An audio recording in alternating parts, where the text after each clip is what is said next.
நமஸ்காரம். நான் இன்னைக்கு கத்திரிக்காய் பொடி இடித்து போட்டு கரம்பு பண்ண போகிறேன். பொரியல்னு சொல்லலாம். வாங்க பார்க்கலாம். அதுக்கு சாமான்லாம் காமிக்கிறேன். 1/2 கிலோ கத்திரிக்காய் எடுத்து வச்சுருக்கேன்.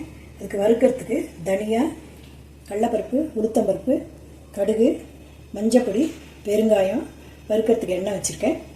உப்பு எடுத்து வச்சுருக்கேன். மிளகா 3 எடுத்து வச்சுருக்கேன். கத்திரிக்காய்க்கு ஒரு பொடி இடித்து போடுவாங்க. அதுக்கு பாண்ட்லி வச்சு எண்ணெய் விட்டுருக்கேன். இப்போ எண்ணெய் காயட்டும். ஒரு சாமானாக போட்டு வறுத்துக்கலாம். இதில் தனியாக போடுறேன், கடலைப்பருப்பு போடுறேன், உளுத்தம்பருப்பு போடுறேன், பெருங்காயம் போட்டுக்கிறேன்,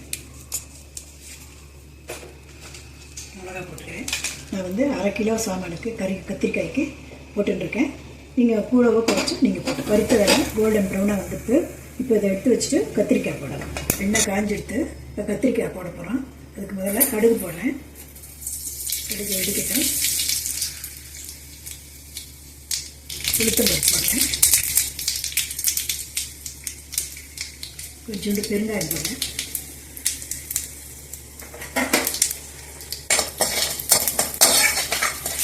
கத்திரிக்காய் போட்டுக்காங்க. மறைச்சி வச்சுருக்கோம். இதில் போடுறேன். போட்டுக்கிறேன். மஞ்சள் போட்டுக்கணும். ஒரு 5 நிமிஷம் வேகட்டும். அதுக்கப்புறம் உப்பு போடணும். கொஞ்சம் வெந்துட்டு கத்திரிக்காய் இதுக்கு தேவையான அளவு உப்பு போட்டுக்கணும். இது கொஞ்சம் நல்லா வேகட்டும். அதுக்கப்புறம் லாஸ்ட்டில் பொடியை போட்டு ஒரு வதக்கி இறக்கிக்கலாம். உப்பு போட்டு கத்திரிக்காய் நல்லா அது மாதிரி வெந்துட்டு தண்ணியெல்லாம் இழுத்துட்டு இந்த பொடி வறுத்து வச்சுக்கணும். அரைச்சிடும். குறைக்குறான்னு அரைச்சிக்கணும். அரைச்சிட்டு இதில் போட்டு ஒரு 2 பரட்டு பட்டினா போடும். பொடியெல்லாம் போட்டு வதக்கி எடுத்தாச்சு. கத்திரிக்காய் கரம்பு பொடி போட்டது இப்படி தான் இருக்கும். நீங்கள் நெய் சாதத்துக்கு போட்டு சாப்பிட்லாம். கலந்து சாதத்துக்குலாம் தொட்டுக்கிறதுக்கு நல்லாயிருக்கும். இதை நெய் போட்டு இதையும் கலந்து சாப்பிட்லாம்.